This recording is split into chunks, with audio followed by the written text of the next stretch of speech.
இன்றும் நாளையும் வெப்பநிலை அதிகரிக்க வாய்ப்பு உள்ளதாக வானிலை ஆய்வு மையம் தகவல் தெரிவித்துள்ளதை அண்மை செய்தியாக பார்த்துக் கொண்டிருக்கின்றோம். மேலும் கூடுதல் விவரங்களை செய்தியாளர் செலினா வழங்க கேட்கலாம். செலினா, இந்த இயல்பை விட எத்தனை டிகிரி செல்சியஸ் வெப்பம் அதிகமாக இருக்கக்கூடும்? கூடுதல் விவரங்கள்.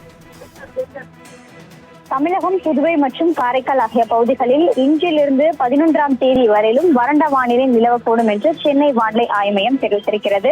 குறிப்பாக அதிகபட்சமான வெப்பநிலை பொறுத்தவரையிலும் இன்றும் நாளையும் தமிழகத்தில் ஓரிரு இடங்களில் அதிகபட்ச வெப்பநிலை என்பது இயல்பிலிருந்து 2லிருந்து 3 டிகிரி செல்சியஸ் வரையிலும் அதிகமாக இருக்கக்கூடும் என்றும், அதிக வெப்பநிலை மற்றும் அதிகமான காற்று ஈரக்காற்று என்பது வீசக்கூடும் என்றும், இந்த நேரங்களில் பொதுமக்கள் யாரும் வெளியே செல்லக்கூடாது என்றும் வானிலை ஆய்வு மையம் எச்சரிக்கை என்பது விடுக்கப்பட்டிருக்கிறது. குறிப்பாக இன்றும் நாளையும் இயல்பிலிருந்து 2லிருந்து 3 டிகிரி செல்சியஸ் வரையிலும் அதிகமாக இருக்கக்கூடும் என்றும், சென்னை மற்றும் புறநகர் சென்னை பொறுத்தவரையிலும் அடுத்த 48 மணி நேரத்திற்கு வானம் ஓரளவு மேகமூட்டத்துடன் காணப்படும்.